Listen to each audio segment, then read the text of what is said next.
What is going on, everyone? Marc Guberti here. In this video, we're going to talk about 5 different ways to save money, because this is really important whether you are that writer who wants to have some extra income, or you are someone who is planning some of those major life purchases and you want to save some money on those. And this is such an important topic, which is why I do want to cover it on the channel. And if you guys want more like this, let me know in the comments, and also subscribe if you haven't already. So the first 2 strategies we're going to talk about are towards those big living expenses, and the other 3 are going to be outside of those. So the first way to save a lot of money is to buy a used car. You get a used car for a few $1,000s, and maybe it does have 100,000 or 200,000 miles on it anyway. But if you do think about a car, its designation is to get you from point A to point B in a smooth and effective manner. That's all you really need a car to do. So we're not looking for anything flashy. We're not looking for the $40,000 car that's going to be hundreds of dollars a month on the lease that you could be putting into an index fund or something like that for higher returns. A used car, it does give you that opportunity to save money. And remember, with a car, it is an asset that continuously loses value. So it is better to get something on the low end that has lost a lot of its value already versus getting a new car that's going to be a ton of expenses up front and the lease.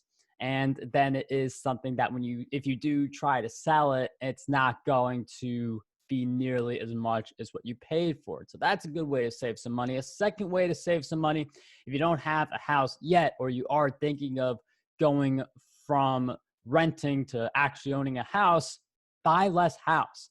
The biggest mistake a lot of people make with their money is that they increase their spending as their lifestyle, as their money that they are making also increases. So what you see here is you see 2 lines that keep on going up based on how the other is going. But what you want to do with buying less house is now the mortgage is going to be less expensive, and you do get into this idea of living below your means. And if you do that, that is going to pay off big time. I did want to go into car and house first because those are 2 of the big purchasing decisions. A lot of people like that, those are the 2 biggest ones that they're going to end up having. The third money saving tip is to pay off debts. Now, not every debt is a bad debt. If you get a house and the interest rate is 3 or 4%, that is a very low debt. And you could use that money to produce a higher return in the stock market or some other investment. The debts that can become a pain are something like credit card debt, where those interest rates are ridiculously high, and it's not really worth it to pull money out of the credit card just to put into stocks or some investment. And again, I'm using the word investment here. It's even worse if you're just spending the money on stuff like materialistic stuff that doesn't really add value to your life. Maybe it gives you a short burst of excitement to have, but then it just quickly fades away into the background. Like any new clothing that people get, they're really excited when they get it the first time, but then it just kind of fades into the background for the most part. So make sure you do pay off some of those higher interest rates first. If you are in a lot of debt, it's important to prioritize the debt that is hurting you the most. The fourth way to save more money is to do more stuff yourself, like cook your own food, haircut, whatever you got to do yourself. And some of it's going to be more doable for others, but the more stuff you choose to do yourself, the more money you are saving. And you are also saving on commutes in some of those cases. So when you pay for something, think, can I do this myself instead of someone else doing it for me? If you buy fruit at the store, you think, can I really plant that seed in the ground and watch the thing grow and manage the crop?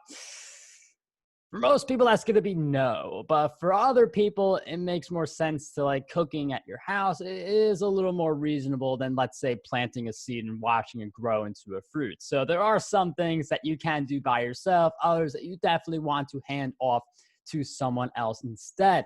And the fifth way to save money is to keep track of it. Have a spreadsheet in place I do have a spreadsheet down below if you want to track your income expenses. We will be linking to that in the description. But if you do track it, you pay attention to all of your expenses. And not only is it good to keep track of income and expenses, it's also good to keep track of profit, because you could be making a ton of money, but then if you spend more than what you make, which is sadly the case for most people, you don't make a profit, and that is how people go into debt, and it compounds. A lot of people, they talk about how the stock market or how some return in real estate compounds over time, but debt compounds in the same exact way if you don't stay on top of it. So those are the 5 different ways you could be saving more money. Make sure you subscribe for more content like this, and I'll see you guys next time.